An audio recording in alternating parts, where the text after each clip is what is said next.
Stay tuned. Your program will begin shortly.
Welcome to another edition of the High Valley Sports Online Coaches Show.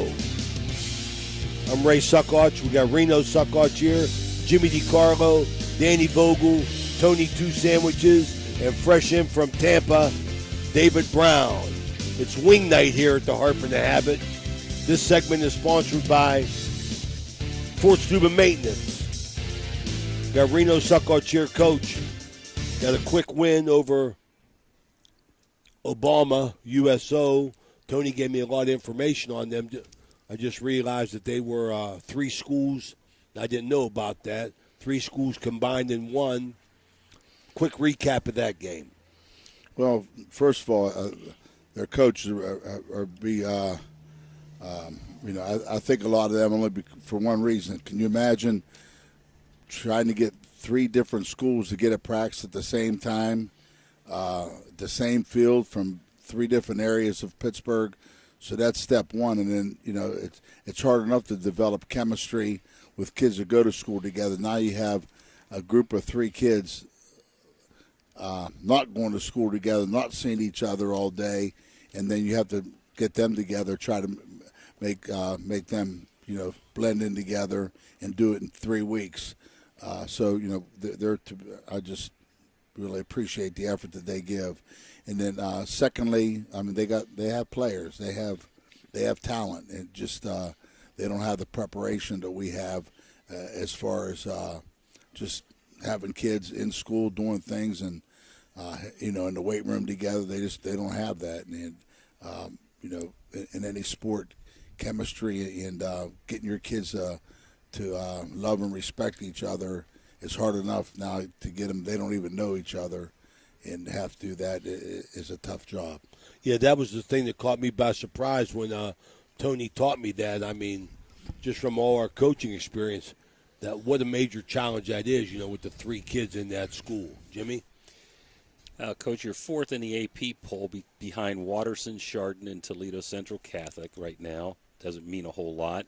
You're number 3 in Region 11. That does mean a lot. Division 3 behind Watterson and Athens. I know one of your goals is for 2 home games, being in the top 4. You are in great position if you just take care of business. How important is it to you to get 2 home games for playoffs? Well, first of all, as far as the AP poll goes, being number 4, it doesn't mean anything. It doesn't mean anything as far as playoffs go, but it means a whole lot on how the state thinks about your school. And, we've won a lot of AP championships, and people say, well, it doesn't mean anything. It does. It means that the people around the state respect your kids and respect the effort that they're giving So to be fourth and behind the three teams that you said, I didn't know we were fourth, but to be behind the three teams you said, we'll take that as a compliment as far as people around the state go. Secondly, that's the goal we set out with every year. You know, goals you have to reach little goals before you can attain the bigger goals. And our goal is to win enough games to play at home, because that's a reward for our players and our fans. But in that answer, you have to take it just one game at a time, and don't worry about 10 games down. Like Paul Firm, God rest his soul, used to say, you get 80% of your points games 8, 9, and 10. So game 7, you start to think about that. But and Dover's always a big game. I'm sure that's what you're talking about. Dover's always a big game because of the respect the coaches have for each other and the respect the players have for each other. And I'll tell you, our kids respect them. We're walking down the ramp after the game Friday, and one of our linebackers come up and say, "Coach, we better be ready next week. Got Dover coming in." So, and that's walking down after the game on Friday night. So our kids know that, and they know, and they respect Dover and their program. Well, you had total dominance. USO, I've got unofficially 17 carries for -5 yards, only passed for 48 yards, maybe some of that coming again in the second half against your second and third stringers. So total dominance on the defensive side. Davis had a good day, 6 for 7 for 73 yards. I had Minifield for 84, Bryant for 88. You had a great, you got to get all your kids in. 25 carries, 238 yards, and 6 rushing touchdowns, I believe it was. And just total dominance from in that whole first half. I thought that I don't think that USO was as good as the first 3 teams we played defensively, but so I won't brag that they were, but I felt that our offense even looked more in sync and looked more prepared and looked quicker, and so I really feel that we're developing a good offensive line, and I think that defensively we've been playing pretty good all year. But the thing I like best about our team, even aside from Friday night, is the way they fought, whether we're winning or losing. They just kept competing and kept fighting, and the tougher it got, the tougher our kids got, and that's what I respected most about our players and coaches. Well, you definitely you showed that true grit in the first 3 games, coming from behind in every game and winning, which was very, very impressive. I think that's a credit not only to the kids but the coaches and the preparation, but the conditioning. And it's an everyday thing, getting ready to play football, lifting weights, and the cardio aspect of it. Cardio is so important now. Like I tell you guys, and we were even talking about that today after practice. When I first started coaching, heck, I can remember wearing a leather helmet in the 7th grade, and in high school. In high school, numbers weren't even required then. I was a guard wearing 84. Pat Madden was a wing wearing 52. So, I mean, that's how long ago it was. I remember that on that big team. Yeah, and it was played in a phone booth. Toughness was required then, but conditioning was on the back burner. Everybody went both ways. Heck, in college up until 62 or 63, once you came out of the game and you had to go both ways, once you came out, you were out for the whole quarter. That's when they one platoon. And, the center was the nose guard, the guards were the linebackers, the tackles were tackles, ends were ends, and backs were backs. And so conditioning, it's played on an airport runway right now. And you have to be able to be conditioned. You have to be able to play it slow offensively, play it fast offensively. You have to be able to tackle in air. You have to be able to block out in space, tackle in space. And it's just, you're defending 52 yards wide or 53 yards wide and 100 yards deep. So you got to defend the whole field. So conditioning is a main concern of every coach that coaches today. Not only physical conditioning, but mentally conditioning, because your mind can get your body to do anything. So you have to have your mental aspect in condition also. That leads me right into talking about Dover. You say defending, 52 yards wide and spreading you out, and you developed a great rivalry with Dover over the years. I know you and Coach Ift have great respect for each other. I don't even know how long, Big Red has played Dover, but it's been a while. The first time they played Dover was in '80 when they've opened with them, and because Big Red was opening up with somebody from Cleveland, and so was Dover, and Cleveland went on strike. So that game was played for the first time in '80. Then we played up to about '87, and then not again until probably '98 or '99. I think we've played maybe 20 times. I'm not sure how many times we played or the record, but I know that they've beaten us a couple of times in the playoffs, and we've beaten them a couple of times in the playoffs. And every game just is a good game. I mean, they have us down for one of the 10 games of the week, and little old Steubenville, little old Dover being one of the 10 games of the week is a feather in our players' cap and in Dover. So both teams better be ready. Yeah, a lot of respect for each other, Coach. How do you evaluate this Dover team from Dover teams in the past? They're more balanced. They run the ball a lot more. They have a couple tight end formations that they never had before. They have some unbalanced line. They motion into the backfield. They go empty. So, you have to be able to defend empty. You have to be able to defend two backs with a quarterback. So that's 12 guys. Anytime your quarterback's eligible to run, that's an extra man on the field. So actually, you're playing with 12 guys offensively if you have a quarterback that can move. And their quarterback is very, very agile, mobile, and hostile, and he can throw the ball. So having a quarterback like that is key.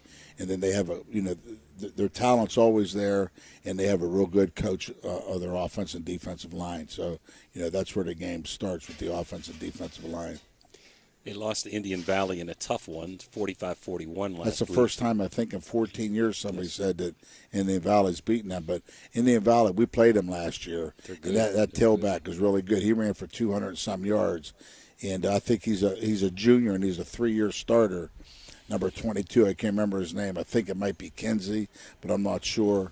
But he is a really, really tough back, and it was a great game, man. 45-41, and Dover's averaging 38 points a game, so they're going to put points up no matter who the team is. Well, Judkins, the quarterback, real dual threat. How important it is to contain him and not let him get outside, right? Well, you look at the first game we played, we had to contain that quarterback. And the second game we played, we had to contain that quarterback.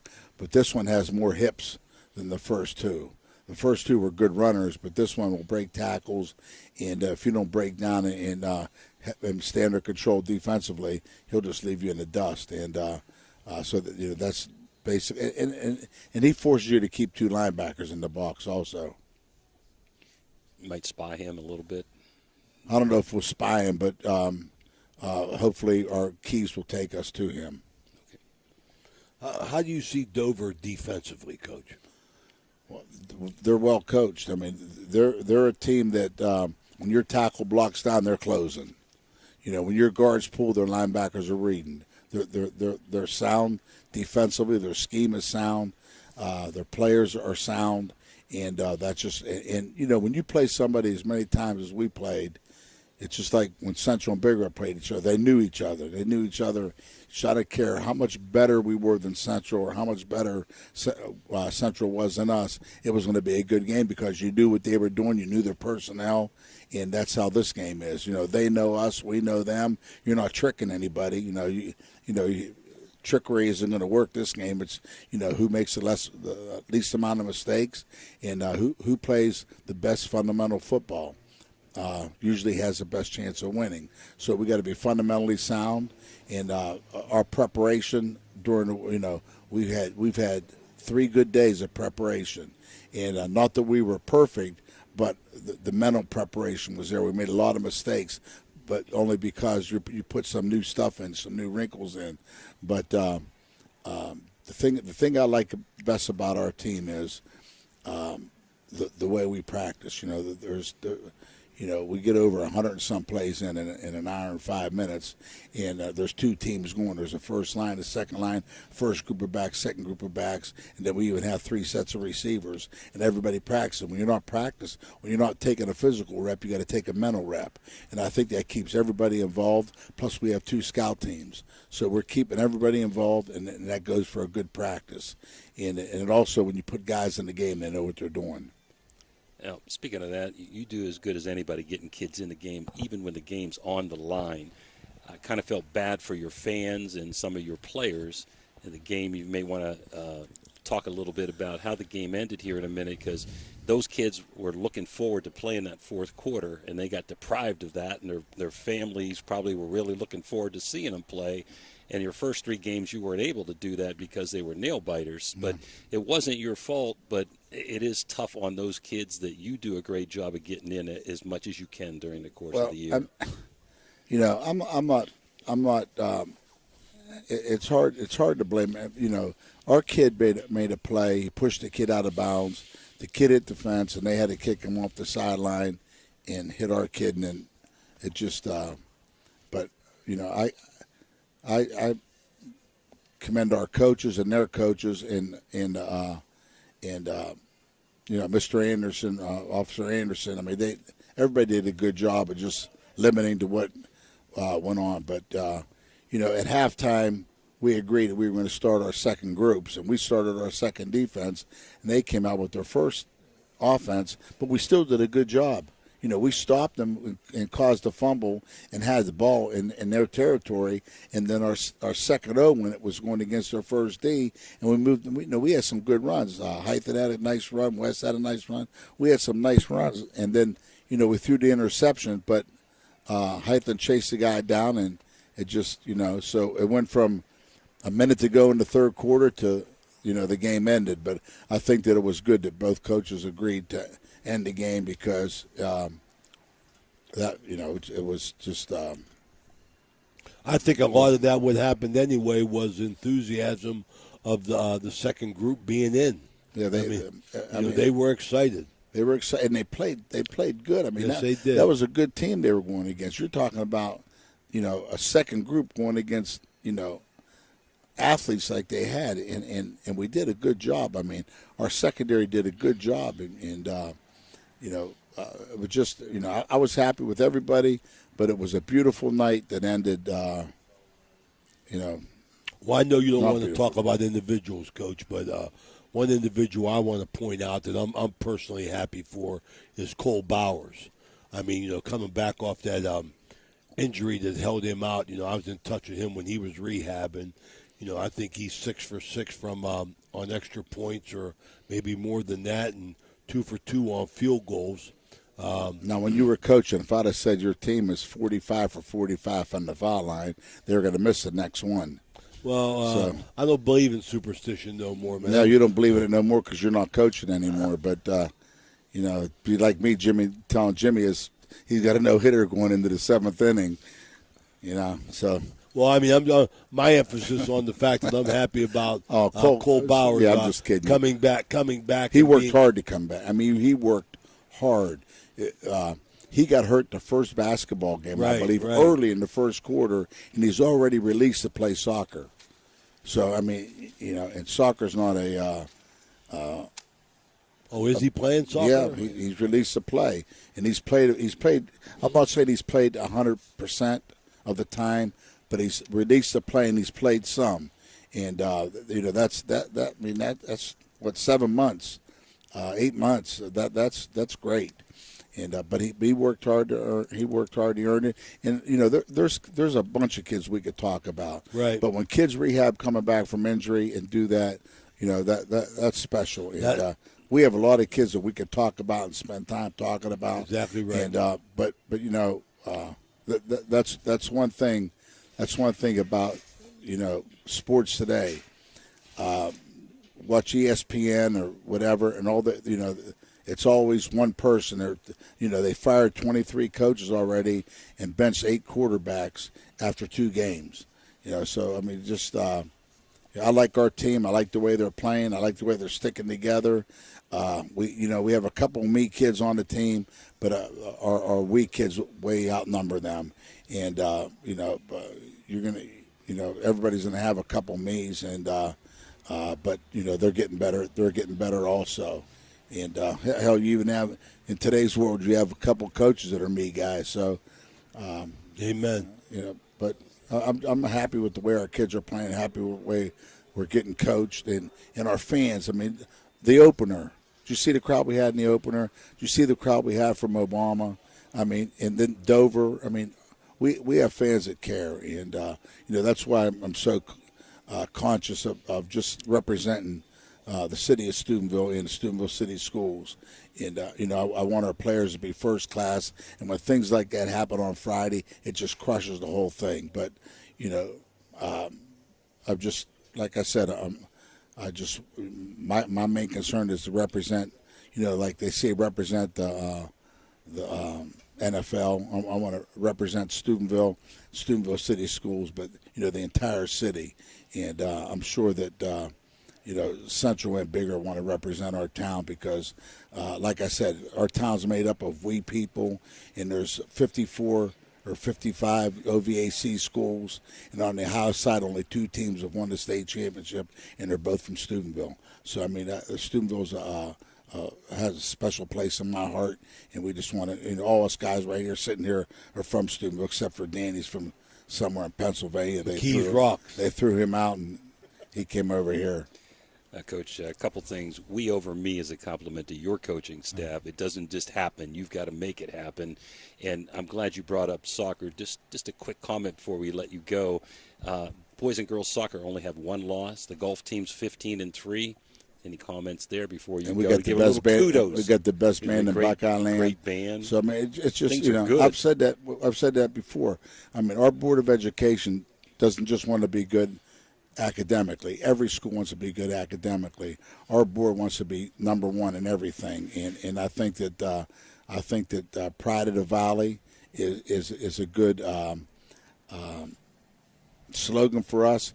But there's a lot of schools that think they're the pride of the valley. So you have to have pride in yourself and what you do. And I think that the best thing about it is how many schools have a coach, a soccer coach and football coach that meet half and half and, work it where the guys can play both. And, back in the day, I remember guys at Central playing baseball and track, and we have great coaches on the girls' side and the guys' side. And I'm just proud of the way everybody works and sticks together. And I have a granddaughter on the soccer team, and so we support them as much as we support anybody else. All right, there you got it, Coach. In my morning prayers, I'm going to include Cole Bowers makes that first extra point. After that, the Lord's not involved, so I'm going to have him in my prayers. He keeps that streak going. They say that God doesn't care about who wins. He cares about everything. Yes, he does. Who wins, who loses, who's playing, who's not. But the only team I never pulled for was for that Indian Creek and Central when Jimmy coached their softball teams. I still wanted to beat him, but he was a tough knockout. All right, there you heard it. Hoping you go 1-0 this week, Coach. Good luck to you. Thanks, Jimmy. Okay, there you heard it from Ohio. Thank you, Ray. State of Ohio's all-time winningest football coach, National Football High School Hall of Fame, Coach Reno Suckart, sponsored by Fort Steuben Maintenance. Good luck this week, Coach. Thank you. You think Tony Two Sandwiches is beating up Andrew's ear right now? No, he's going, Andrew, who's getting them wings first, me or you? So thanks, guys. Thanks for everything. Appreciate it. Thank you. We got Say hi to David Brown. He should have been a split end when he played, but you recruited him for basketball. All right, there you have it. We'll be right back. Fort Steuben Maintenance should be your first choice when it comes to any and all construction projects, whether it's commercial or residential. Make Fort Steuben Maintenance your first call. You can rely on them to be the experts when it comes to roofing, concrete, plumbing, carpentry, just about any job that needs done. Fort Steuben Maintenance, they're fully licensed and bonded and will even give you a free estimate. Fort Steuben Maintenance. You want the number? 740-283-4890.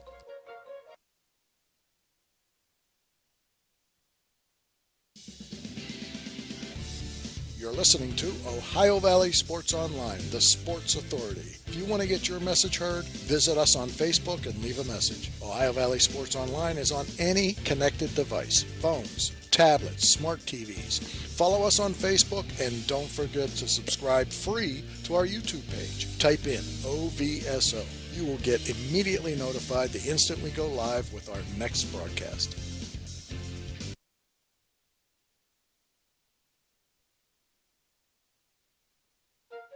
You know, Fort Steuben Maintenance should be your first choice when it comes to any and all construction projects, whether it's commercial or residential. Make Fort Steuben Maintenance your first call. You can rely on them to be the experts when it comes to roofing, concrete, plumbing, carpentry, just about any job that needs done. Fort Steuben Maintenance, they're fully licensed and bonded and will even give you a free estimate. Fort Steuben Maintenance. You want the number? 740-283-4890.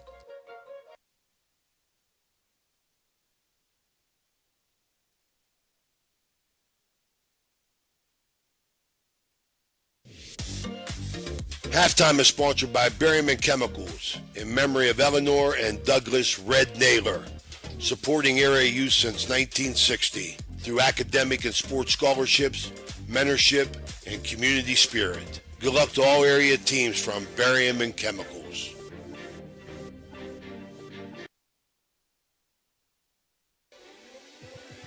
Ohio Valley Sports Online would like to thank one of our great sponsors, Capital Recovery Systems. Capital Recovery Systems is home of the no-cost court collections program. Capital Recovery Systems is a proud sponsor of this broadcast.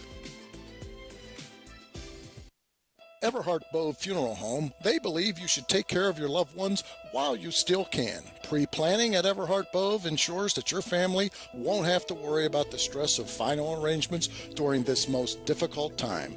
More importantly, they won't have to worry about how they'll pay for it. Visit Everhart Bove Funeral Home today and discover all the affordable options available. Everhart Bove Funeral Home, Wintersville, Richmond, and Burgolds.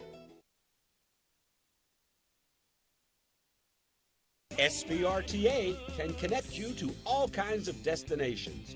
Whether you need to connect to the Pittsburgh Airport or connect across the river to Weirton, SVRTA has the connection you need. SVRTA and its connectivity can also connect you to Wheeling, St. Clairsville, Robinson, and downtown Pittsburgh. With SVRTA and its affordable annual pass, wherever you need to go, SVRTA can connect you there.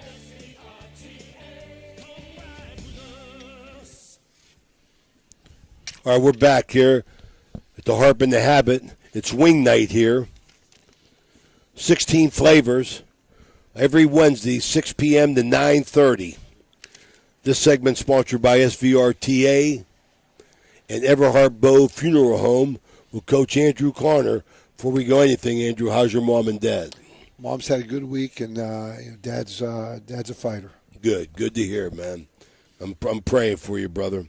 Hey, you made a comment. I haven't been here. I've been on assignment for the past 3 weeks, and but you made a comment in the first week that I was thinking about. You said, "Hey, you told the kids, now what? No more excuses, man. You know, now what? It's on us. You guys been okay. I mean, like, things are going good for you. Give me a quick recap of your first 4 games." Well, I think they've responded well. I mean, the first game, the opener against Cambridge, I thought we got out early and were able to kind of control the line of scrimmage, and we were able to kind of get that game put away in the third quarter. I thought our kids played well. We got a lot of kids in the game, and then against East Liverpool, we struggled offensively. Our defense kept us in the game, and in the fourth quarter we were able to score a couple of touchdowns and end up beating a really good East Liverpool team, which they showed last week with their win over Beaver Local, and then down at Union Local, we could have fell apart. I mean, we were stopping every couple minutes because of lightning, and you're on the road and you're not in your own locker room, and we fell behind. We didn't do very well. I'm starting off the game. That's on me. And I asked those kids every time we went to a break, hey, let's keep getting better. Let's keep playing harder. And, we made a nice comeback. We were down 2 scores in the fourth quarter. I decided to go for 2 with 5 minutes to go. We didn't get it. Got the ball back again, drove down, and it just wasn't meant to be. We just didn't make that one more big play. And last week we came back. We played Weirton. It's a rival of ours. We hadn't beaten them in 3 years. And our kids really got after it. I mean, they wanted to kind of show where we were at. And, when you play a rivalry game, that's a moment where you can kind of show that. I thought we played lights out again on defense. And offensively, we were able to kind of mix our running game with our passing game. I thought Ian did probably his best game is running our offense, and ended up throwing for 160 yards. And I thought we were balanced. I think we got a lot of kids in the game, and right now we're 3-1, and I feel like other than letting that Union Local game get away from us, we're playing well, we're progressing well. Well, I'm glad to hear it. I'm happy for you, Coach. 3-1, great start. This week you got the Brook Bruins. What can you say about them? Well, again, we're back to another rivalry game, and a game we haven't won in 3 years. So again, it's another team that is on our schedule every year, and it goes way back to, the years when Wintersville and Brook played each other, and so it's a long-standing rivalry. They've got a new coach. Coach Goff is, got college experience, and I think he's done a good job. They've been, in the last week they got beat at the end. You could see they're getting better every week, and he's taken over the program. So everybody knows when you take over a program, it's hard right away to get everything you want done immediately, and I think he's trying to, build on that. And I think Brooks played hard, and I would expect they're going to play hard against us. I mean, kids grew up together on travel teams, and again, we're kind of right back in that spot. We're playing a team that's from West Virginia, that's close to us. It's a rivalry game, and I think our kids are going to get the best from Brook, and we hope to do the same thing when we go across the river to give them our best as well. You're number 12, Coach, this week in Division III, Region 11. I want to go back to your game a little bit. Man, you scored on 8 straight drives. We were at the game, me and Steve, last week. No punts, no turnovers. Doesn't get any better than that.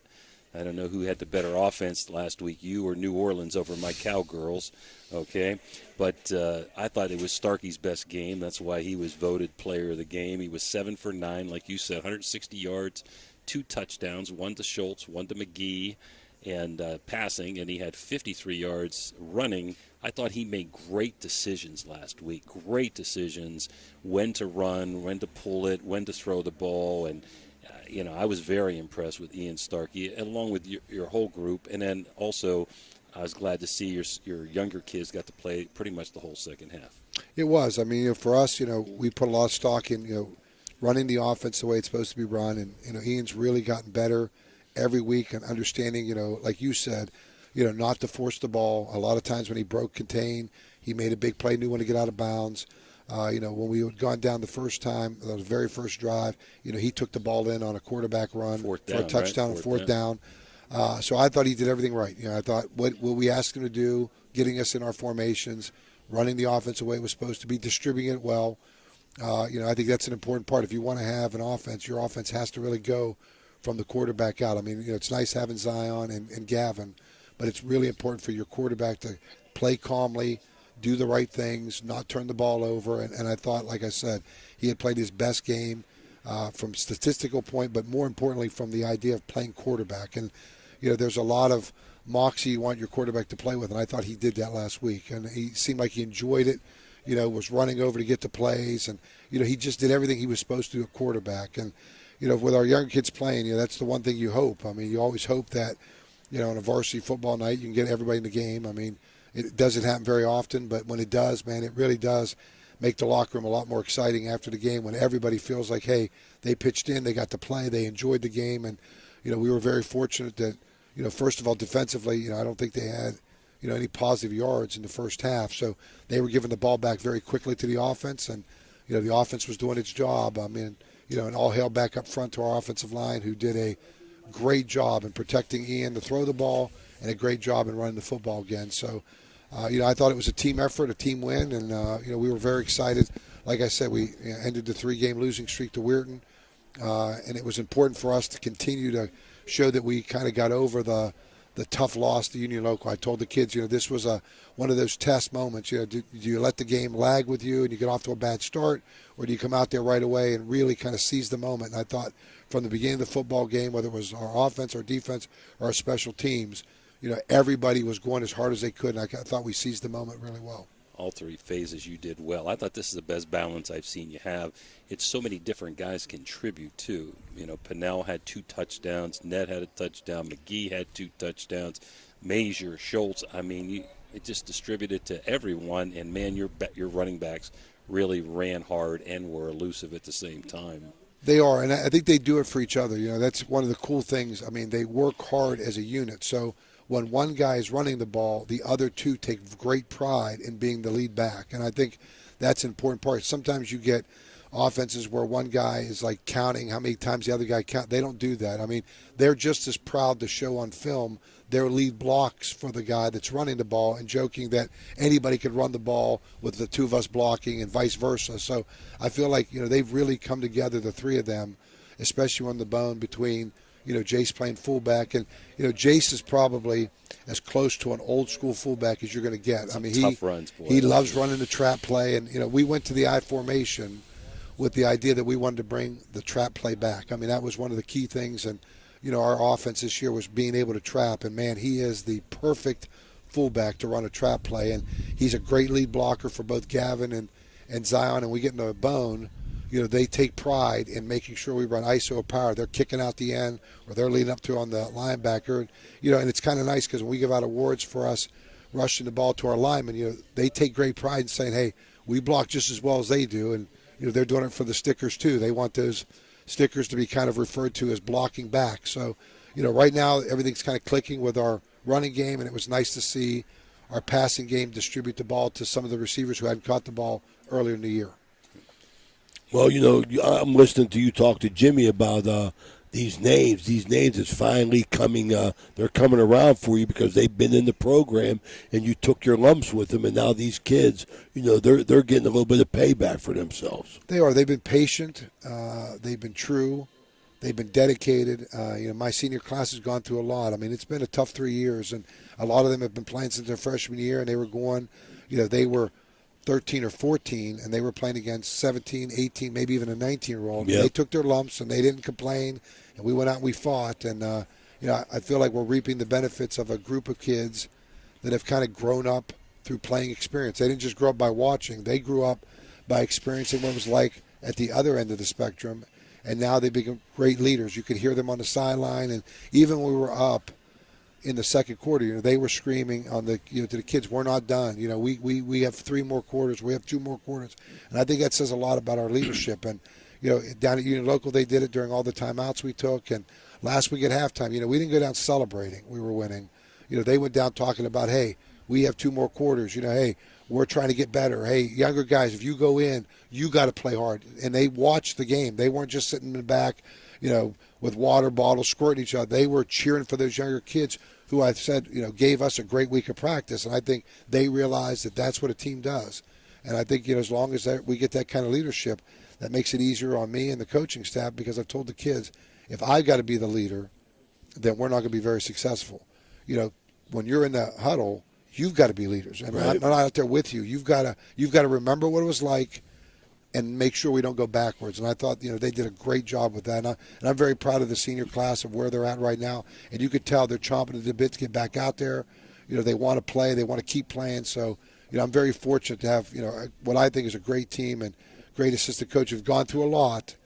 And, we never kind of strayed away from what our goal was to get this thing turned around. And, and these kids have learned some hard lessons. There were some hard lessons in the last 3 years. And, they never, ever, gave up, and always remember they were in that Indian Creek, that IC, and they took great pride in that. Well, Brooks lost a lot from last year. They got a new coach, but they are improving. They lost the game last week 19-14 to Washington on a late touchdown in the fourth quarter. I'm sure you're not taking them lightly whatsoever, even though they're 0-3. But we wish you good luck over there in Bruin country, and hopefully next week we talk, you'll be 4-1. That's right. Break That 3-game losing streak of Weir High, now Brooks. We're trying. Thank you guys very much. Thank you, Thank Andrew. you. Appreciate Thank you stopping by. Thank you. Say hello to your mom and dad for us. Thank you very much. Absolutely. That's Andrew Conner, head coach of Indian Creek High School. This segment's been sponsored by SVRTA as well as Everhart Bove Funeral Home. We'll be right back from the Harp and the Habit with Debbie Vinci and Berryman Chemical. Center Strength and Wellness Center is a training facility for both athletes and non-athletes and is located inside the SVRTA can connect you to all kinds of destinations. Whether you need to connect to the Pittsburgh Airport or connect across the river to Weirton, SVRTA has the connection you need. SVRTA and its connectivity can also connect you to Wheeling, St. Clairsville, Robinson, and downtown Pittsburgh. With SVRTA and its affordable annual pass, wherever you need to go, SVRTA can connect you there.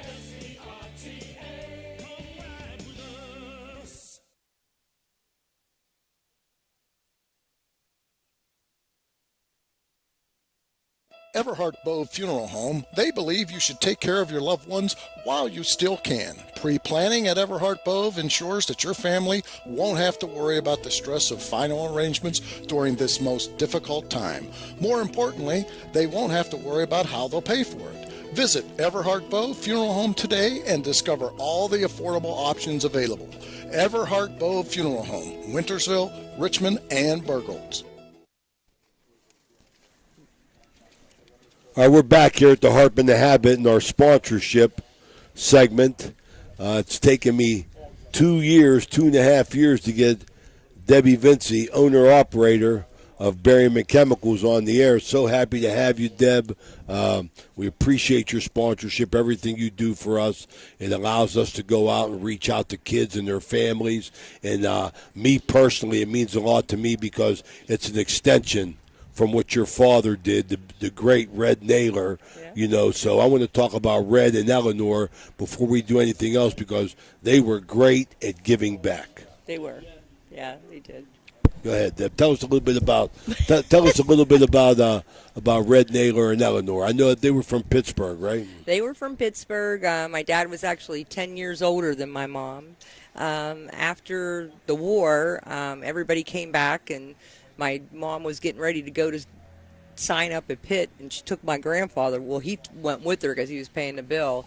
And she got in line to be a kindergarten teacher, and he grabbed her by the shirt and pulled her over and said, "No, you're going to business because that's what I need, business." So she went in line to go to business, and she was actually the only female in the business school.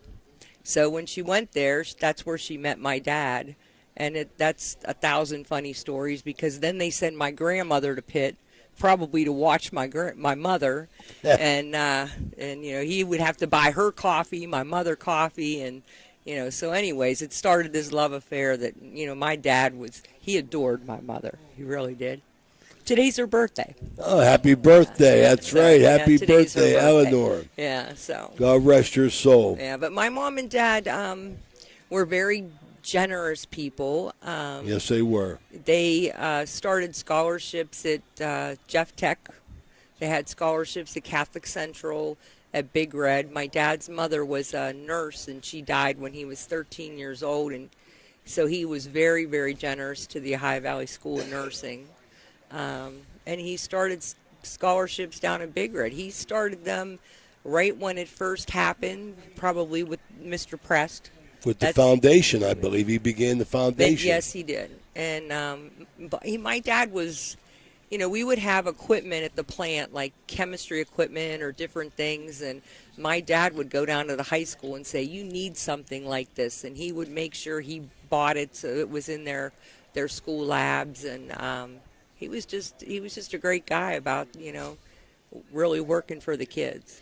Well, the greatest story I ever heard about Red Naylor was, you can be sure that if Red Naylor called the President of the United States, the President of the United States would make a return phone call to Red. So he was a big shot. But, let's go right into this company, Berryman Chemicals. Just from my conversations with you over dinner and whatever, I know you deal a lot with the government and the EPA. But let's tell our audience, What is Berryman Chemicals? Well, Berryman Chemicals is a chemical manufacturing plant right here in Steubenville, Ohio. It's on the Ohio River. It's actually posed pretty nice down there. We sell chemicals, which are, okay, let me explain real quick. So you go to the fireworks, and when you go to the fireworks, you see red colors, you see green colors, you see that bright, whitish color. So if you were dealing with China, who makes most of the fireworks, those colors are, barium is the green, strontium's the red, the other color's the potassium. So it's used in the government. One of the things it's used for is tracers, when they use tracers. It's also used for ammunition. It can go any size ammunition, bazookas, whatever. It's just the makeup of the chemical. Is it dangerous by itself? Absolutely not. You need a bunch of precursors. You need, you have fuel, just like any other fire. You need a fuel, you need oxygen. But most of our chemicals add oxygen to it. We sell, besides the government, we sell to the automobile industry for airbags, seatbelt actuators. We sell to the oil and gas industry. I mean, I don't think there's the rubber industry. I don't think there's an industry we don't sell to. But they're all buying it to an engineer spec. So, you can sell a chemical of ours, but we may have 85 different specs. And all those specs that's what we're honing in on. What does that engineer want? Because the engineer for Audi that makes their airbags is not the same as the engineer for Ford. So they're all buying at different specs, different quantities. And, we pride ourselves on quality. We pride ourselves on, even my packers, which are the first line of defense when you come in there, start people to learn it's a packer. But they're the last eyes on that chemical. And when you see detonation wire in a mine, and it's kind of like that cartoon that had, Wile E. Coyote and stuff. Okay, so you see that detonation wire, and it's going around like this, and you see this huge thing that's bigger than like 10 in South Africa, bigger than 10 football fields, and it's a mine. Who wants to be the person that has to go into that and look for that place where that wire didn't go off? So everybody wants quality. So that's basically what we do down there. So how many years have you been involved with Berryman Chemicals? 50. Wow. Yeah. Wow. This is your 50th anniversary? Well, I don't know if it was my 50th. I graduated from school in 74.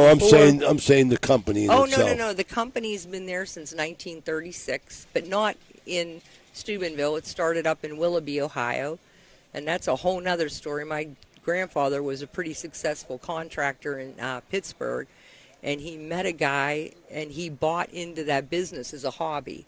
And then he liked that business so much. And my grandfather was a great salesman. He could sell you anything. And, that's back when, you smoked 3 packs of cigarettes a day. You were out there at all these arsenals. Everybody's, taking people out for drinks. And, he was a really good salesman. My grandmother, she worked right next to him. And she worked all through that. And then that was the same deal we had with my mother and my father. They worked together, and my uncle was down there. So you started right after high school working there? No, I went to Pitt. Everybody went to Pitt. Okay. We're all Pitt. And they got a big win. You got a big win. And we did get a big win. Okay. Yeah, we did get a big win. And, my mom and dad are very generous to Pitt. There's a lot of scholarships at Pitt for the athletics. And anyways, but yeah, we went to Pitt, and then after Pitt, started working at the company business. So went to Houston for a while to bring home the love of my life, and then now he's down to play. Now he's down to play. It's always a husband-wife deal with Barry. It is, poor guy. And he even told me when he started, I don't want to know anything about this. He was just going to do some construction stuff for me, but now he's doing a lot. Let me ask you a question on the business side of it, Deb. Is it something that you have to sell, or is it something that you're established and people just call you? We're established. Right. Those government specs, they're called military specs, and actually, if you look at them, you will see they were started back World War I, World War II, And my grandfather's name's actually in some of these mil specs when they were writing them and coming up with them.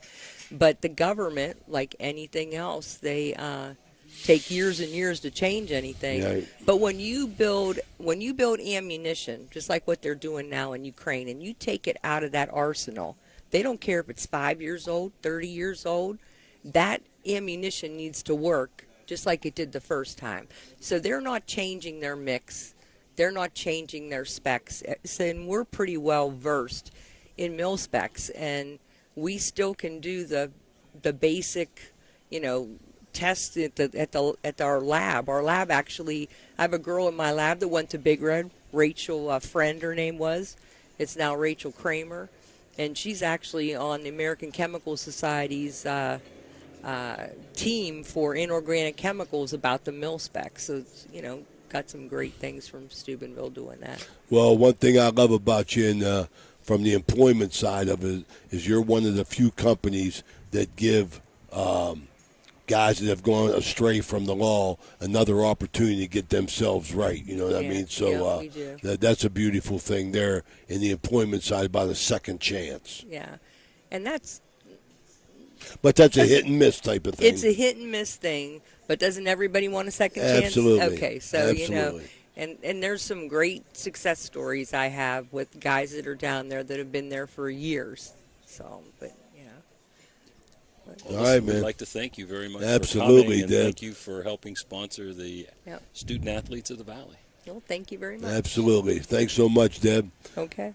It was easy, right? Yeah, it was easy. All right. I guess, yeah. That's Debbie Vinci, owner-operator of Berryman Chemicals from right here in Steubenville and a proud sponsor of Ohio Valley Sports Online. Thank you so much, Deb. We'll be right back. Barium and Chemicals, operating since 1916, has consistently set high standards in the production of various chemical compounds. Their unwavering commitment to quality has propelled them forward. So, if you're in need of industrial chemicals, remember Barium and Chemicals. Barium and Chemicals is a proud sponsor of this broadcast.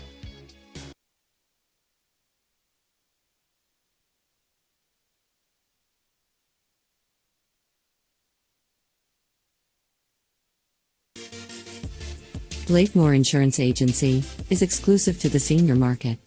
We represent a variety of Medicare supplements or Medicare Advantage plans, giving us the ability to offer some of the most competitive products from the top insurance companies in our country. Our loyalty lies with you, our customer, not the insurance company. Many of today's seniors are completely overwhelmed with turning 65 and going on to Medicare. Call Blakemore Insurance Agency today for more information. 304-723-0909. Blakemore Insurance Agency is a proud sponsor of this broadcast.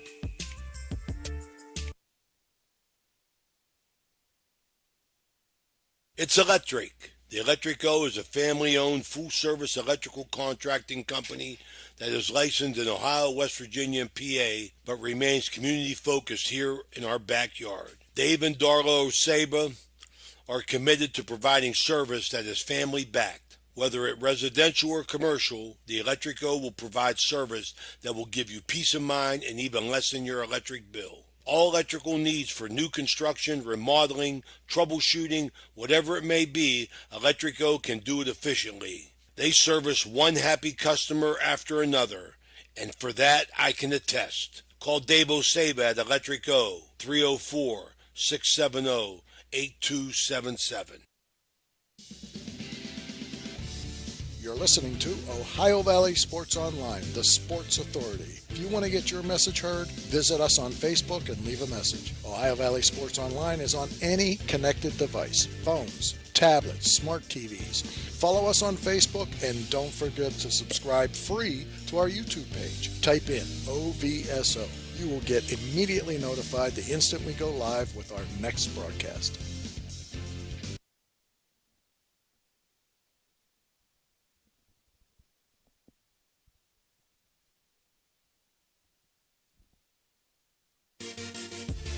Blakemore Insurance Agency is exclusive to the senior market.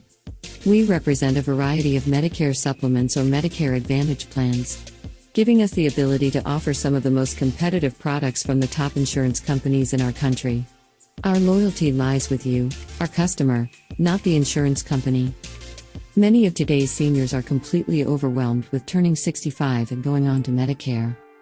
Call Blakemore Insurance Agency today for more information. 304-723-0909. Blakemore Insurance Agency is a proud sponsor of this broadcast. All right, we're back here live at the Harp and Habit in Steubenville, Ohio, Franciscan Square. We're being joined by Coach Frank Sassini, and as you heard, they're sponsored by Blakemore Insurance.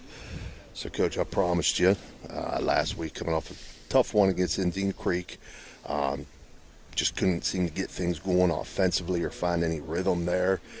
And the defense, and no shame in it, nobody's been able to stop the rushing attack so far this year. I mean, that's what they do. That's their bread and butter, and they got a good group. Oh, very good.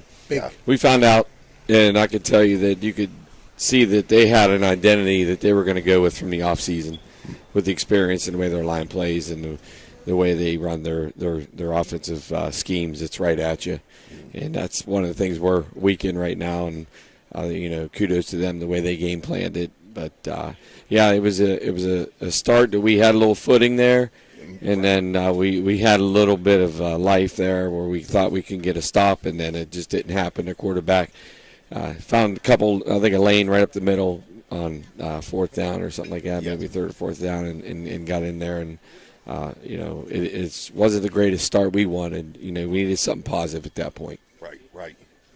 Tony? Yeah, that's a tough loss. I know. It's there ain't a whole lot you can say. Everybody goes through it. Everyone takes it, and you're looking for. So I remember, when you have a loss there, you're looking for some little bright spots in the performance. What do you feel was the brightest spot of the game? Well, they didn't quit. Our kids played hard. It is what it is when it comes to the situation. A few years ago we were in that situation with our kids in 2020, 2021. But the biggest thing I could take from it, even the kids, is you learn the most from mistakes and when they happen, and sure. It's almost like you got to go through that to experience what I shouldn't do again. Absolutely. But, that's one of the things that, we're going to have some growing pains with that whole process. And it was an upbeat practice all last week and this week as well. We had some challenges the previous week, missing the practice because of, an issue in the school system. But we definitely are seeing positives with the effort and the way the kids are embracing the philosophy and things we're trying to do. It's just that, we're outmatched at times, and that's kudos to Toronto and Indian Creek the way they prepare. Well, I've always believed that your biggest losses are the most valuable film for your kids, because then they can see what they need to work on. If you blow a team out, often a lot of stuff goes unnoticed and you can't fix it. So you hate to go through it, but that's process. Yeah. And we've all been there. There's Absolutely. It's just the film doesn't lie. Yeah. Right. There's the good, bad, and ugly, and we sit there and watch it and we correct it. We were at it the next day, Saturday morning. We were in getting treatment and correcting our mistakes on film, and then working the kids out, and then the coaches were back at it. Come up with a plan moving forward, and that's the biggest part of that is that they understand that it's a process, and they've learned that in the past watching the teams that have come before them. Mm-hmm. So. We're 1-2. There's some things that are still attainable in front of us. Sure. And that's really the message right now is one game at a time and go from there. Very good. Right. Coach, okay. One question I had, a little bit of a scary moment coming out the half there. You had a player go down. Is that young man okay? Yeah, he's fine. Okay. He's going through some tests right now, but it ended up being a bronchial spasm. Oh, really? Yeah, because I'd freaked out because I was over there where they were stretching. But thank you for asking for that. And, the family, took him to the ER, and I know that we had a support staff there at Creek was amazing. They were all there on top of everything really quick. So I thank them for that. So they got him looked at, got him out of there, and he was off to I think Trinity Hospital probably, but he was released, and he has some tests that are going on now. Good to hear that. Yeah. Thank you for asking. Yeah, anytime you see a situation like that, and you're not sure what's going on, nobody in the stands is sure what's going on, and he was alert as he left the field, but it was right after the stretch. It was right before you got started. Yeah, it was right before we started. Yeah. So it was a situation, and the medical personnel was on top of all of it very quickly, and he's doing fine. So that was a moment where we were like, this day and age, some of the stories you've heard around the country and in the state of West Virginia, right? That it's always something that you never want to see happen. It did happen, and everything's fine, and he's just going through a few tests, and he's not going to be ready to play right away, but he's definitely okay. Good to hear. So looking forward to this week then, as you've been preparing for, you travel to Frankfurt, Wing T team. They're entering the game. They've defeated Moorfield 28-7 and Hampshire 56-21, and I believe they had a bye week probably because they're 2-0. Yeah, I believe that's correct. Yeah. So they put up some points, played pretty well defensively. That probably coincides with the Wing T offense. They're going to try to control the ball. A little bit about Frankfurt. What do you have for us? Well, we have a strong relationship with them. Last year, we were in a situation we played them in regular season, and then we had a situation where we had them in the first round of the playoffs. Right. So it's Kevin Whiteman is the head coach, and his staff does a tremendous job. They're a strong program out there in the Eastern Panhandle. We'll be heading out that way. So we know that it's a system. It's a way that we prepare for that system, similar to what we had seen at Oak Glen. Mm-hmm. So I know we also talked last time we were together. That's a cult, those guys. Right. That's always a funny thing because those Wing T guys are like that. But we know what we're getting. We've seen them on film. It's a very well-coached group up front, the way they do their pin pulls and angles and all that. So it's Frankfurt football. It's probably 70-30 run-to-pass ratios. And we're in a scenario where we are definitely preparing for that all week with our scout teams. Mm-hmm. So we are going to be heading out there Friday evening, and we actually return trip to Eastern Panhandle again after our bye week, and we play Kaiser out that way. So we got a little bit of road games here in the first half. Mm-hmm. Our first 5 games, 4 on the road. So we're getting those out of the way. Then we'll finish up a lot of games here at Jimmy Carey. So that we're hoping that plays into our favor a little bit. But when it comes to Frankfurt, circling back to that topic, we know what we're in for, and we're going to be prepared for that. Right. Yeah, very good. I'm looking forward to covering more of your games. Being out in the East, it's hard for us to get there. So we know that it's tough because it's probably about 3 hours we're taking charter buses out there, so we'll travel well, and similar to how we traveled to Scott last year for the playoffs. So our kids know how to travel. It's one of the unique things of being a Northern Panhandle team. A lot of teams get to play here in the Valley, but every once in a while we have to go out and be the road dogs and go out and travel a couple hours and play some West Virginia football. Because there aren't very many schools up here in the Panhandle for us being a AAA school. But we are going to make some trips out that way and get our eyes around the state to see what else is out there. Right. That's always real good with the kids to see some of those schools that they don't normally get a chance to play. It kind of gets you ready for the playoffs because a lot of your teams are coming from there. Right. But I can tell you that you guys know being in the coaching business for a while, you have to travel well. There's routines there. Yeah. There's itinerary times you have to hit. So that's a big deal with keeping some normalcy, as much normalcy as you can. Last year was a scary situation because we had to spend a night in the hotel with the team. And, that's always a unique experience. But we're not doing it this time. We'll be heading out there and coming back, so we'll get home like 1 in the morning or so. So we got a little round trip. That really expands your duties as a head coach when you have to arrange all that. I know you were doing it on Monday. You got to practice late because you're there with the principal and the AD trying to make sure that the T's are crossed and So I don't know if you call that fun, but I guess that's wear a lot of hats in this job, which everyone that's ever been in a head coaching scenario or situation understands. And you're part of everything. And in this case, it was itinerary and release times in school and lunchtime and where we're going to eat and things like that. So there is a process to it, and there's some things that have to be in line that make it a smooth trip and seamless. So that when you're on that trip, that it doesn't reach the kids and get them out of that routine.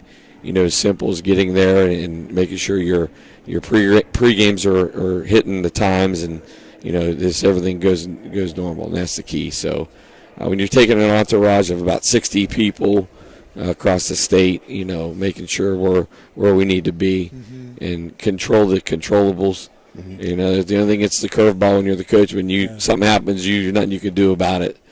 But that's out of our hands. But that's my job to keep it as smooth as possible, and that was what I was working on there, starting as early as Monday. And kudos to you. Your staff was like, you weren't there, but everything was just. They came out, everything was clicking, and I didn't see you, but they just ran. It's a with system it, that we've we've organized, and you've done a really good job of. And you got some good coaches, good experience there, and it just ran seamless without you. Yeah, there was. Say they don't need you, but right. I mean, as a head coach, that's. I got what you. No, there's a lot of experience there. I have a lot of head coaches, actually, guys that have been in multiple sports, and when that happens, it's takes the stressors off of me, and you never know when you get called into the office about a discipline issue or a simple issue of maybe a purchase order or something like that real quick. But we had some things that were lingering a little bit from last week's craziness, not having school, so there were some things that had to be cleaned up, and those are things that happen, and you have a veteran staff that steps up and does that, and I appreciate them for what they do, and I'm very fortunate with the group I have. Good. Yeah. And everyone, I know you had a few people that were out sick, so everyone came back healthy, and they out. I mean, that's kind of to be expected on a Monday like that. Right, a couple kids here and there, but it's that bug that usually runs through the team because, well, they're teenagers, and sometimes we're harping on them about what they should do with hygiene, and there's some things that happen through the school where they might catch something, but we get someone that it could be severe enough, like anyone else. We'll get them out of there because we don't want it to run through the team. Right. So that's what was happening there. A few boys, we were like, okay, go home and get something cleaned up there because we don't want it to get get it through the team. Right. All headaches that I don't have to worry about anymore, Coach. You guys understand. You've worn these hats before, so it's it's a treat sometimes because, like you said, sometimes you can't control it. It just hits you, and it's managing it more than anything. It's a process, but you learn through experience, just like these kids, when it comes to the things that they're learning on the field, we're learning as well. The game's always evolving and changing, and all these new things that, coming at all the coaches all the time. So we're well prepared when we hit the state because the strong opponents that we play in the Valley, the High Valley, football. For us, it's a huge benefit. A lot of teams that play through this area that when they hit that playoff scenario and they get those teams out there, there's nothing quite like OVAC football, and a lot of teams respect that when we go out and about. So that's something that we've learned here through the Valley. You got to be prepared. You got to be prepared because your opponents are well coached. The kids are well coached. The opponents coach their kids up well. Absolutely. Well, Coach, safe travels. Yeah. As you travel to the Eastern Panhandle, and best of luck. Thank you. Appreciate it. Hey, Coach. All right, Coach. That was Coach Frank Sassini, sponsored by Blakemore Insurance. We'll be right back with Steubenville Catholic Central coach Eric Meek. There's a good chance if you're from the Ohio Valley, you'll remember. Blakemore Insurance Agency is exclusive to the senior market. We represent a variety of Medicare supplements or Medicare Advantage plans, giving us the ability to offer some of the most competitive products from the top insurance companies in our country. Our loyalty lies with you, our customer, not the insurance company. Many of today's seniors are completely overwhelmed with turning 65 and going on to Medicare. Call Blakemore Insurance Agency today for more information. 304-723-0909. Blakemore Insurance Agency is a proud sponsor of this broadcast.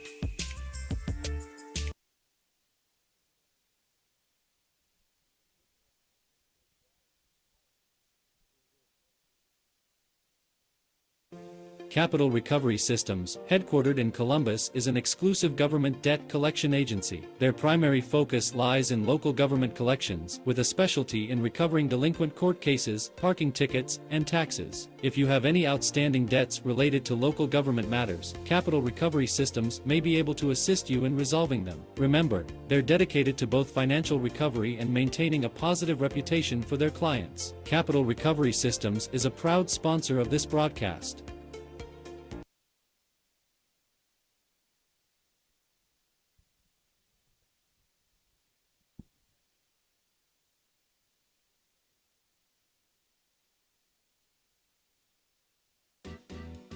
Thank you, National Colloid, for sponsoring this broadcast. A National Colloid company with over 75 years in the chemical industry can take care of all your chemical blending needs.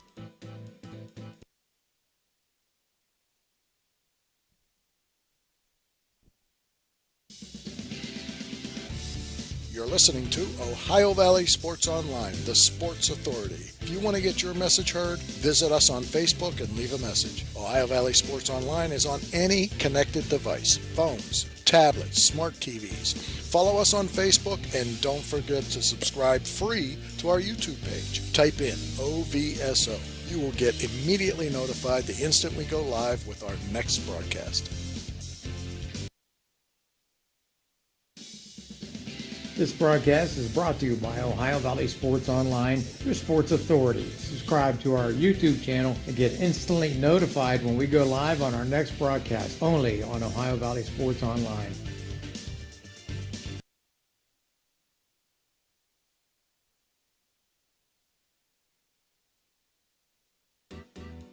Thank you, National Colloid, for sponsoring this broadcast. A National Colloid company with over 75 years in the chemical industry can take care of all your chemical blending needs. Hertz and Thrifty Car Rental and Auto Detailing, located on Sunset Boulevard in Steubenville, can offer you car rentals and auto detailing. Have you been in an accident, have a business trip, or just need a vacation? We have all sizes of cars to get you safely back on the road and to your destination. Is your car filled with French fries or Cheerios from hauling the kids around? Is the salt and dirt from the winter weather driving you crazy? We are here to help you get your car looking like new with our auto detailing. You choose your detailing package. We offer wash, wax, steam, clean, and buff. You can also get a gift certificate for detailing. Stop in or call us today, 740-283-2277. That's 740-283-CARS. All right, we're back here for the Ohio Valley Sports Online Coaches Show live from the Harp and Habit in Steubenville, Ohio. And again, it's wing night every Wednesday night from 6 p.m. to 9:30 p.m. We got 16 flavors to choose from, 65 cents per wing, minimum of 8 to begin, reorders in increments of 4. We're being joined now by Steubenville Catholic Central coach Eric Meek, being sponsored by National Colloid Company. Coach, coming off of a win at Ashtabula St. John's School, 13-6. In a game that was tied 6-6 deep into the fourth quarter to improve to 3-1 on the year. Jimmy Hernan scored from 2 yards out with 6 seconds left on the clock. He racked up 104 yards rushing on 18 carries and 2 touchdowns, and Tommy Purgie added 58 yards on 13 carries as well as 3 catches for 55 yards. Talk a little bit about that Ashtabula St. John game. Well, I said a week ago it's not the same team right we saw a year ago. Right. It was, we were up 34-0 at the half last year. Correct. Running clock. And, I think the kids are starting to realize that, sometimes us coaches, we always make our opponent to be. I think they're realizing that I'm telling them the truth, Right. So they were a better team. The strange thing about that ball game, I don't know if you guys know this, each team had the ball 6 possessions in the entire game. Wow. Yeah, six possessions. And now the other thing is our passing game was a positive. Matthew was, what was he? You got it there? I don't have his exact I percentage. think 3 of 8, but 3 completions were brought. The officiating was excellent, by the way. Okay, it was excellent. They were very good. But 3 of them were catches, big catches were brought back, and they truly were penalties. For example, the one time we had a substitution issue. The kid didn't hear. We had 12 guys on the field, you know, and that's unacceptable. So Tommy Purgie had 2 other big catches, and Noah Huff had a touchdown right before the half. Called back. That he caught it, and he, like, fell. I don't know. He said he was in. It was hard. If he wasn't in, he was at, like, the 2-inch line. So, and we ended up not scoring there at the end of the half. So, you know, the passing game, we did some nice things. Matthew threw the ball well, made some excellent decisions. And we ran the ball well. And defensively, obviously, they at times moved the ball as well. They didn't have the skill that, you know, Rosecrans had or that we're going to see this week or even Wellsville had. But the thing about it is they did run the ball effectively inside the tackles. But we didn't break. Now, they had the ball for 10 minutes to start the third quarter and got 0 points. And after the game, and it was hot. It was 85 I mean, I'm going to be 55 in April, and man, I tell you what, it was exhausting. I felt like I'd been through especially after the week before the 8-7 game. But you know, I told the kids after the game and the coaches, I said, you know, that 10-minute drive that they got 0 points, actually in the long run, you know, that fell into our favor. You know, because then we got the ball, and I thought in the fourth quarter, you know, we started beating them up physically a little bit. That's the second week in a row, and I think our conditioning was better. Right. And, you know, we took the ball at the end and went about 50, 60 yards and took it right down methodically and scored with 6 seconds to go. Okay, good. I mean, that's again, the end result is all that matters. Yeah. The W at the end is all that matters. Yeah, so. but you really like to see that. Take the ball, kill the clock, keep possession, grind it out. I mean, the W is good, but when your kids take control, when they take control of the game, and that's for a coach, you feel really good about that. I'd like to start scoring more points, honestly, because I can't. I mean, if we have another one, I might not be sitting here next week. But you know, no, seriously. I mean, it's wow. I'd rather win those than lose them, obviously. Oh, yeah, but, sure. But, you know, I'd like to score more points, but you are right. You know, I told the kids this 2 weeks ago. I said, guys, the reality, I've done this a long time. I'm just telling you, I know who we're playing. I know who has what back. I know that if we keep getting better, we can have a really nice season. But the reality is every game's going to be a dogfight. So, you know, get ready. We cannot show up and not be ready to play, or we'll get you know, taken to the cleaners. We need to fight, and if the other team does that, they don't show up, you know, then maybe it won't be a dogfight. If we, you know, but every game's going to be tough. I would just like to score a little bit more points. So, Coach, we are at the midpoint of the season, week 5. Hard to believe. Yeah. Really? Yeah, we're at the midpoint of the season in Ohio, week 5. Looking at this first half of the season, what are the big surprises for you? Oh, yeah, everybody always wants to know, well, what's going well, what's this, that. No, what's been the biggest surprise with your kids, with your team at this point? Well, the biggest surprise, I would say, our special teams has been pretty good the last 3 weeks. And you know, when we lost Daniel Bolster last year, that was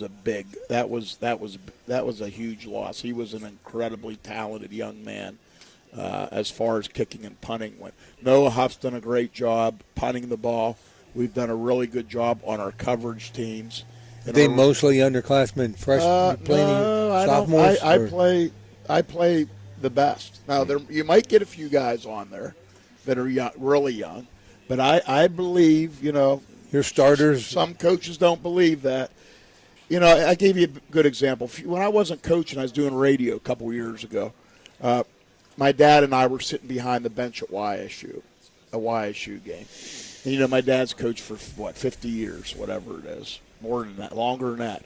And he said, look at those guys down there. And I said, what? He goes, they're not as tired as our high school kids. I said, what do you mean? He goes, well, they're playing a 60-minute game, but they only play one side of the ball. Right.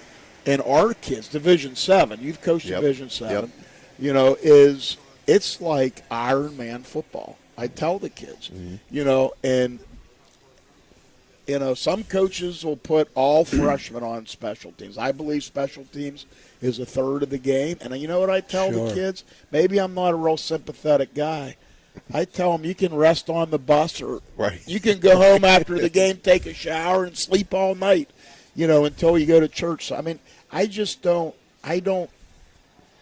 you just got to play. Yeah. You got to play and play and play and play the next play until the game's over, until you have a lead, and then you get the young kids in. So far, we haven't had that luxury like last year. Right. And, I always try to tell the kids, especially the seniors, you're going to miss this, right? Yeah. You're going to miss the chance of going out there, so you got to suck it, just breathe it in, take every opportunity to play every play that you can, and just enjoy it while you're here, because we're in week 5.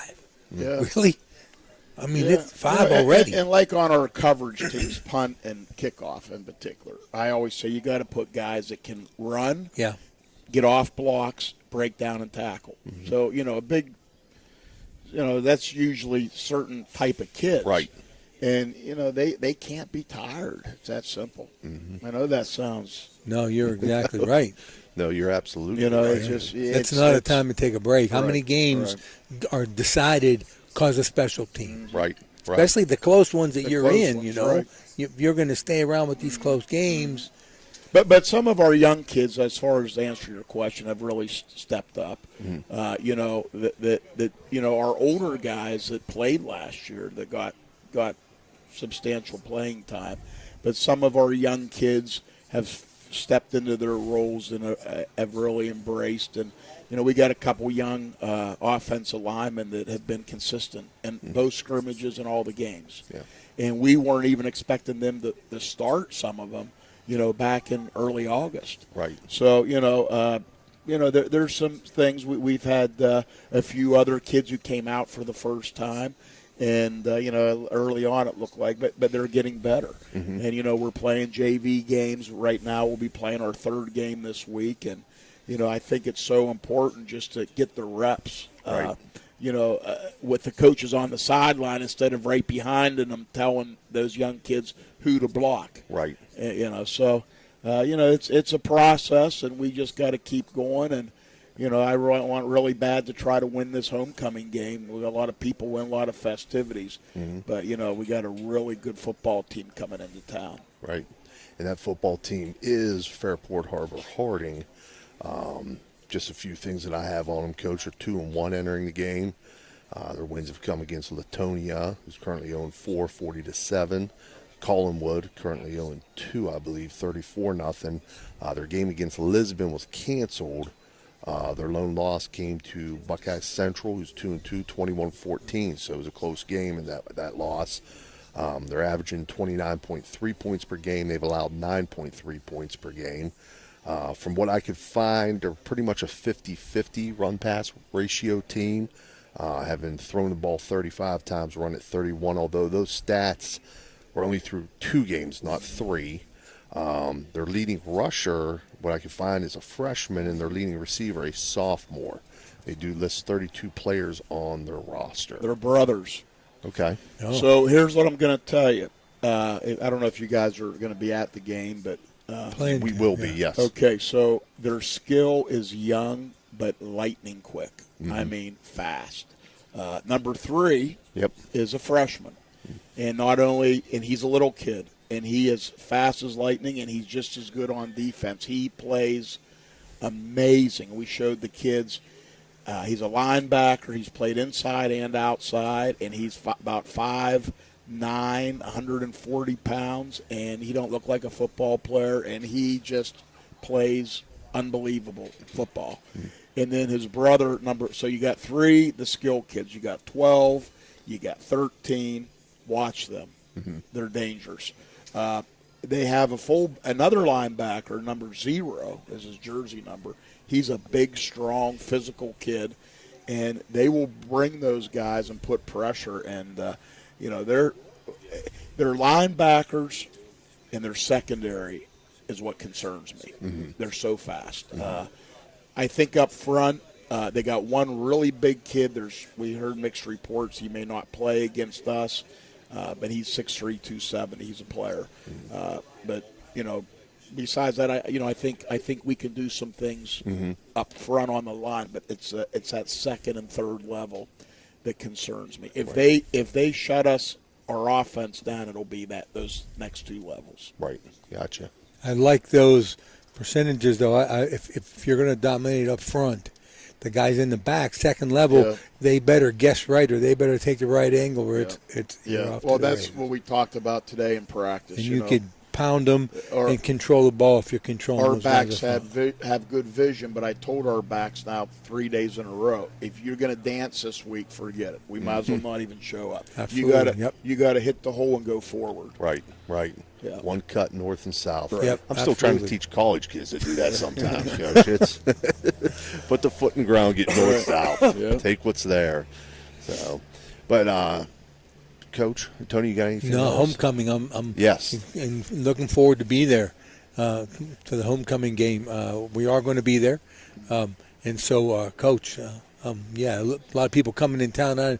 They always got a lot of people coming in town.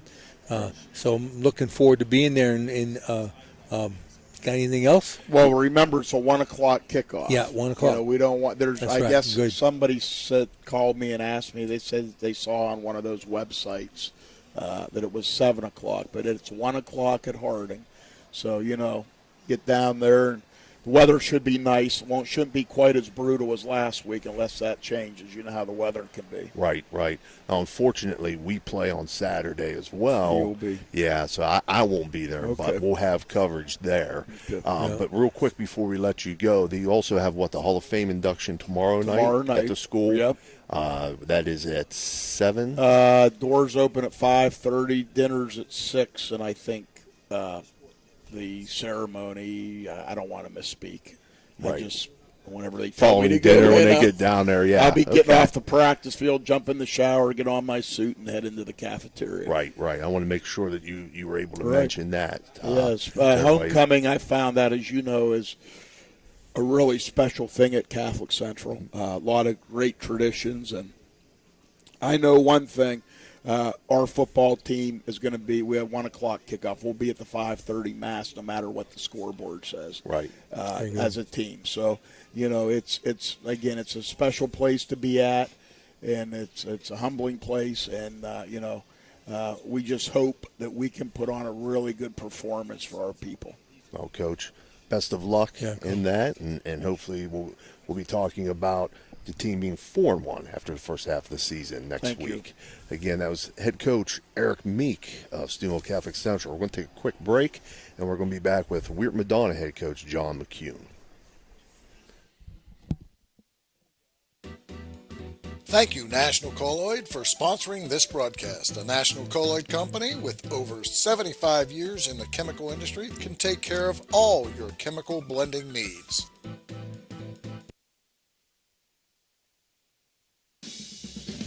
This broadcast is brought to you by Ohio Valley Sports Online, your sports authority. Subscribe to our YouTube channel and get instantly notified when we go live on our next broadcast, only on Ohio Valley Sports Online. It may not require a textbook, but it's filled with valuable lessons. It may not take place in a classroom, but it's an ideal environment for learning. It may not involve a diploma, but it can help prepare Ohio's young people for life. It's high school sports. High school sports can play a critical role in a student's overall education. In fact, studies show that students that participate in high school sports are more likely to enjoy greater levels of achievement in their academic lives.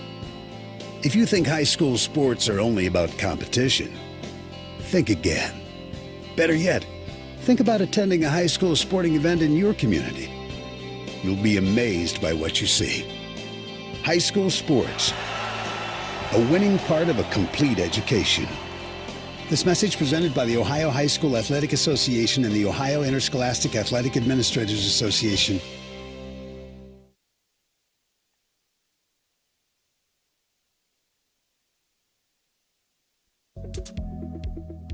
The Weirton Law Firm of Rokiski, McCune, Wilharm, and Blair focuses on helping families plan for the future. The attorneys at Rokiski, McCune, Wilharm, and Blair will help you with estate planning, protecting your assets from long-term nursing costs, and maximizing your income from oil and gas interest, giving your family peace of mind for the future and the ability to enjoy the benefits of your hard work. Rokiski, McCune, Wilharm, and Blair also handles a variety of personal injury and wrongful death claims. Call Rokiski, McCune, Wilharm, and Blair today at 304-748-3200 for your free consultation. Let's go Blue.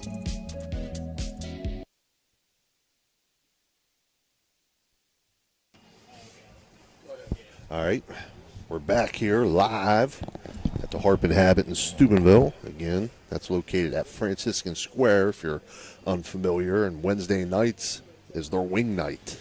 16 flavors to choose from, 6 p.m. to 9:30 p.m. every Wednesday here at the Harp Inhabit. 65 cents per wing.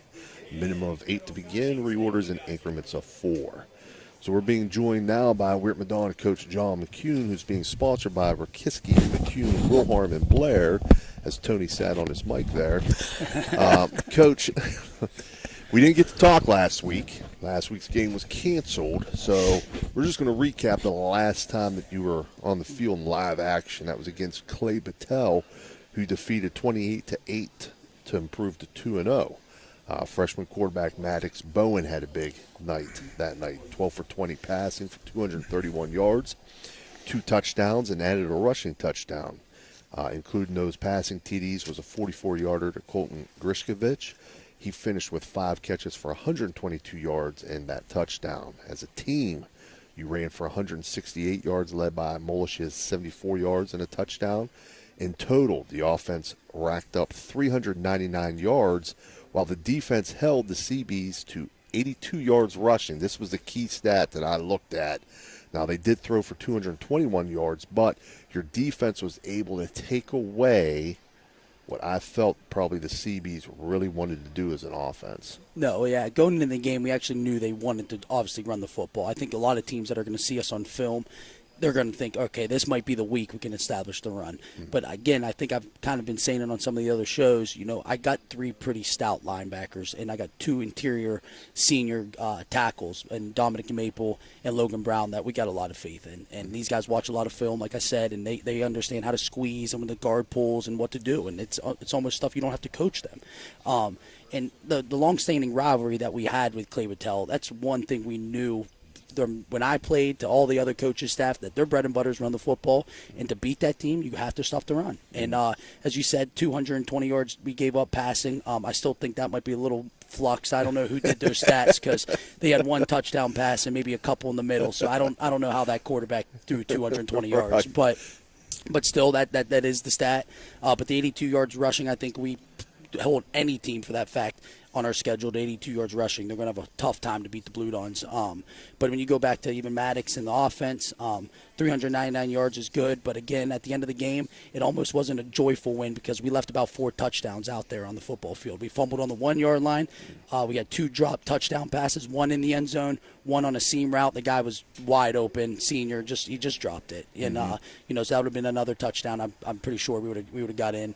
But having 28 points, and we really wanted that goose egg, and they ended up getting a late touchdown with about 3 minutes left. But again, I like the resilience that we showed at that football game, able to stop the run, We had some key injuries early in the football game, so a lot of our young guys had to get kind of thrown into the fire, and they really stepped up, which was really good. I was kind of surprised because you reiterate to the kids a lot, get in the playbook, play, know it, and sometimes they don't, and you think they do. But the ones that we got in there, they ran the right plays, and we were ecstatic. So we're happy to get out of there with the win, and it feels good to be 2-0 last week, and then obviously 3-0 now. Right.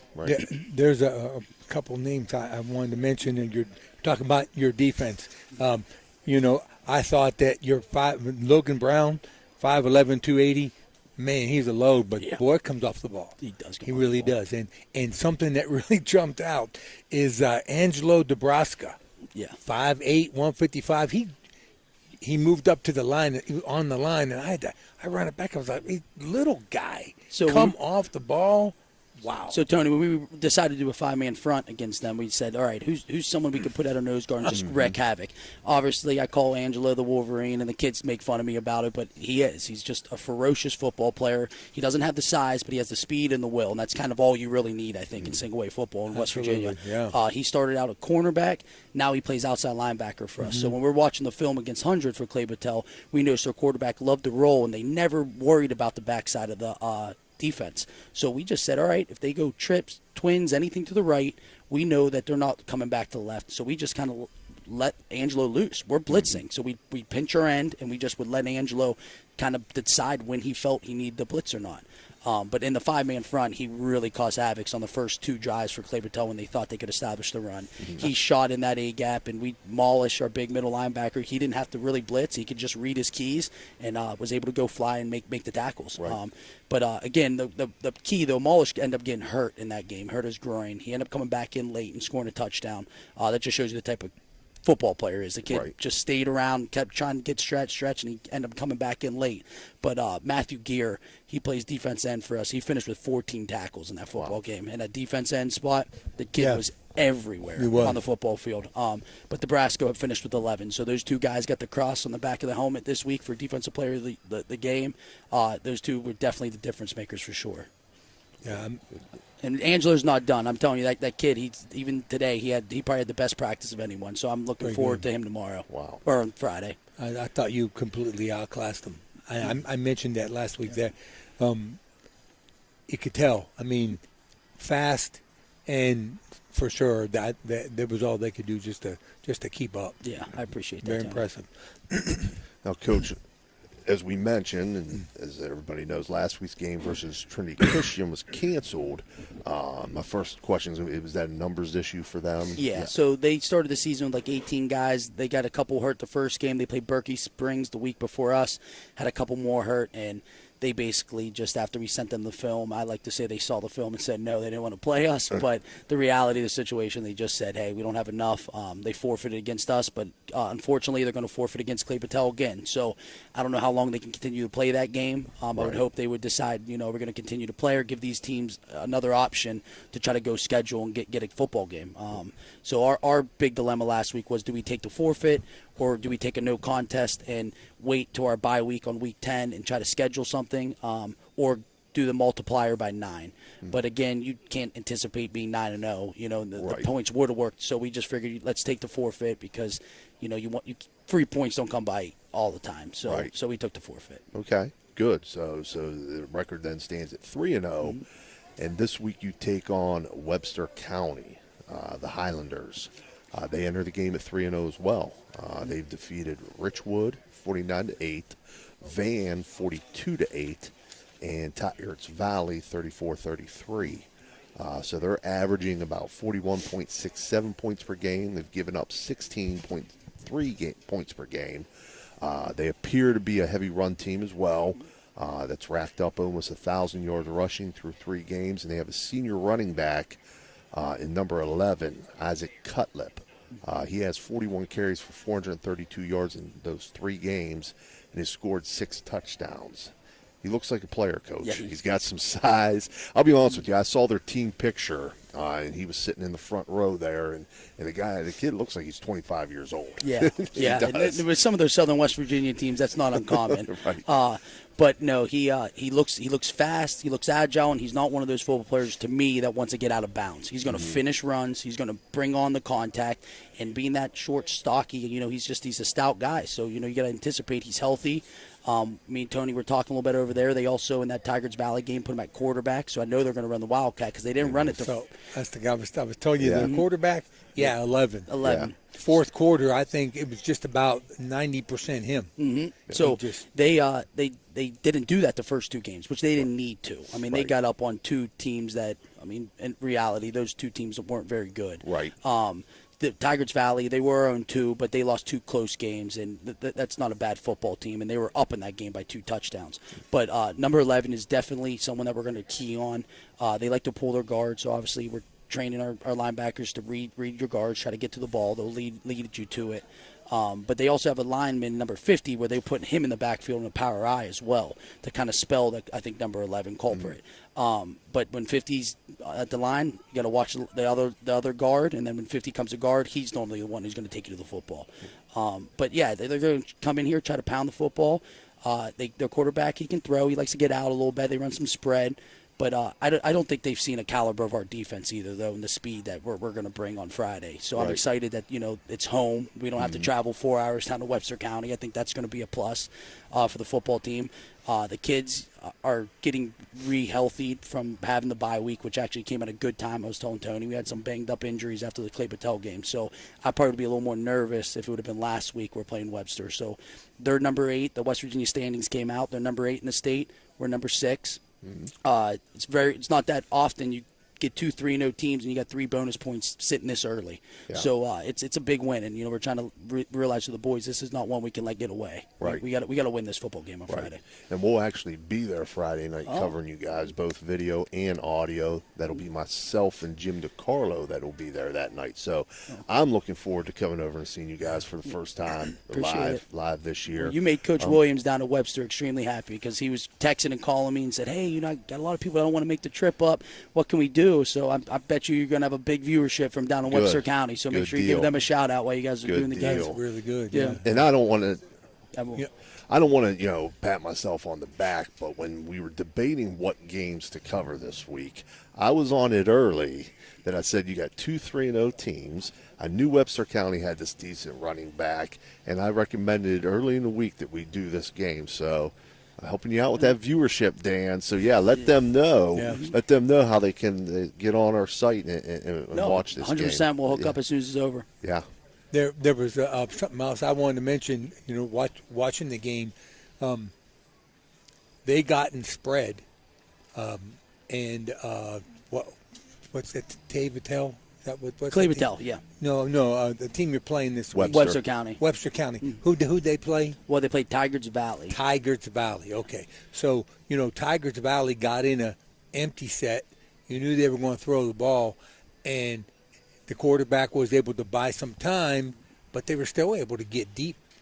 But they were still able to be, so I was thinking that's kind of, your quarterback, same thing. He can get loose, but you got the speed that can, because their DBs really aren't that, the fact that they knew it was long yardage, they're in empty set, and they complete a long pass for a touchdown. Oh, 100%. And so I was thinking, you should have that. We're going to play into your hand. It's no secret, Tony. And, now all the Webster people will probably be on here watching tomorrow, so it's okay. I try to keep things under my hat, Coach. But, no, don't worry. We want to grow this. This is all good. But it's no secret when you're going to play the blow-dons, and I'm sure Coach Meek would say next week, we're going to spread you out. We got too much speed on the outside. The way Maddox is slinging the ball right now, his 2 interceptions. One was a throw up at the end of the quarter against Clay Patel, and the other one, the number 12 for Wellsville, who's a heck of a football player. He made a really good read. But Maddox has been really protective of the football, throwing really quick, getting the ball out quick passes. And, we got just a lot of senior leadership on the outside. And I mean, between Colton Griskovich and Andre Crossland, those names I've said before, I think they're going to be for a long night, Webster County, trying to guard us on the outside. And again, if you want to pack the box, we'll throw it outside. You want to get outside, we'll feed the ball to Molish and let him try to get north and south. So, they're going to have to answer for us too, just like we got to answer for number 11 and number 50. So I'm excited about it. I think that the atmosphere, I talked to my Uncle Dan, who does the sponsorship for this radio show. I was talking to him on the way over, and it's his first game he gets to go to, and the buzz is kind of out. I mean, you got a couple other teams in the Northern Panhandle that aren't doing so well, and we're trying to tell these kids, people are going to start to take notice. People want to talk about the teams that are winning and getting 3-0, maybe 4-0, then us in Central coming up, big football game. I mean, this is exciting stuff. Embrace it. Some of our seniors, I don't think, have been in this position to where they really have an opportunity to make some noise and get the rest of the state in the valley hopefully talking about the Blue Dons. I mean, that's what we started coaching for, and this is hopefully the reality becomes what we've been preaching. I was kind of hoping to be there Friday, but I'm going to do my duty and be at the Big Red game. We just got to get off to a better start than we did against Wellsville at home. At Clay Patel, we drove in our first series and scored a touchdown, and I think we talked earlier, it almost felt good to get away. Being back home now, 2 games in. 3-0, we want to jump on them early. Right. We want to come out fast, try to put them out of their misery quickly. How long of a travel is that for them? Yeah, so they're down by, if you know where 19 is, when you go down 79 going towards Summersville. If you've ever been to the New River Gorge. It's the exit 65. Yep. So you go down there, right before the exit, Sutton Lake's not far, in Flatwoods. You kind of turn left and you shoot down. They border Pocahontas County, Webster and Gilmore, and Nicholas sits below. So it's about 3.5 hour drive. I already told their coach we're going to feed their boys and give them drinks and stuff because they're coming up here to hopefully take a loss. So I figured the best thing I could do is just feed them. Right. Good for you, Coach. Again, I'm looking forward to being there Friday night, and hopefully next week at this time we're sitting here talking about the 4-0 Weir Madonna Blue Dons. And I will say this: I want to say congratulations to one of our coaches, Ross Comas, who's our offensive coordinator. He's getting married on Friday, so he won't be there. Who gets married during football season? Right, Ross? That's what I'm talking about. And then he doesn't know that rule. And then can you imagine? He asked his brother to be his best man, so Lou's not going to be there. My goodness! Yeah, and then Dante Grieco, he's going too. So. We're a little short-staffed as far as coaches on Friday, but like I said, I think I got some of the best in the valley, and we got a game plan that's going to do very well on Friday. So you'll see a shorter coaching staff down there. Right. Who's going to be calling the play? My old coach from middle school, Coach Myers. He's called offense for us. He knows Maddox through and through, probably better than Ross and myself. They're very tight. So Maddox is in really good hands with Coach Myers, and then Coach Arlia is going to come help us in the booth, Connor Arlia. And then Coach Gill, who helps with the offense, is already in the booth. And then I'm just going to call the defense and replace the Lou. So it's a machine, man. We just, keep it going, We'll be all right. All right. Well, best of luck, Yeah, Coach. appreciate it, guys. We'll see you Friday night. Yeah, absolutely. Thank you. All right. Yeah. All right. That's a wrap there. Yeah. That was Coach John McCune and Weir Madonna Blue Dons. That's it for our coaches show this week, which is, again, week 5 in Ohio coming up, week 4 in West Virginia. So on behalf of Jim DiCarlo and Ray Suckoch, who left earlier, Tony Lully, Dan Vogel, this has been Steve Daly. Again, the High Valley Sports Online Coaches Show brought to you by Fort Steuben Maintenance, SVRTA, and Everhart Bow Funeral Home. The Harp and Habit, our host here on their wing night. Blakemore Insurance, National Colloid Company, and Rakiski, McCune, Wilharm, and Blair. Again, we'll be back in action Friday night. Steubenville Big Red takes on Dover. That'll be audio only. And then you'll have video and audio of the Weir Madonna Blue Dons versus Webster County Islanders. We'll see you then. Have a good night.